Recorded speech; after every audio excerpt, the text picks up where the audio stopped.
Арина.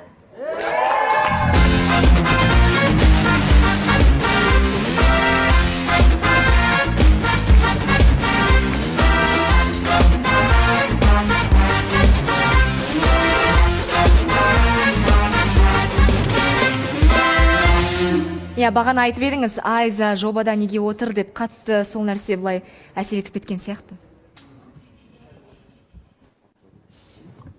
Түсінбедіңіз бе? Жарайды. Түсінбедім. Ойыңыз осы жақта ма? Иә. Үміткер қабылдауға дайынсыз ба? Иә, дайын. Жүрек бос? Бос. Жігіт жоқ? Жоқ. Ешкім мазалап жүрген жоқ? Жоқ. Ха?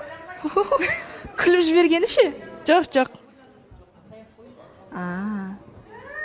Жоқ, Кішкене қызарып қалдыңыз.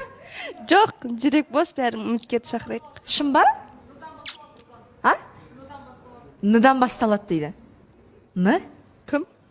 Тағы да Нұрдәулет пе? Нұрдәулет қойсаңызшы енді болды, ұялсаңызшы. Жоқ, Диана ханым. Ұят емес пе? Нефтема мен кіріп кеттім ғой. Бәсе үміткерлерді қайтара бересіз, осы жақта қыздардың басын қатырып жүр екенсіз ғой сіз. Жоқ, Диана ханым бір негізі Диана ханым шымылдық ашылады ғой. Сол кезде жүрек дыз етсе, ол бір нәрсе болады деген сөз да. Жүрек дыз етпесе, сразу ол жерде енді Жандос, неге микрофонды алдыңыз? Жоқ, просто кеше мен Жоқ, просто мен кеше Диана ханым Аринаның жанында отқан кезімде, Арина өз айтқан болатын. Негізі маған осы қатысушылардың арасында сезімім Нұрдәулетте деп.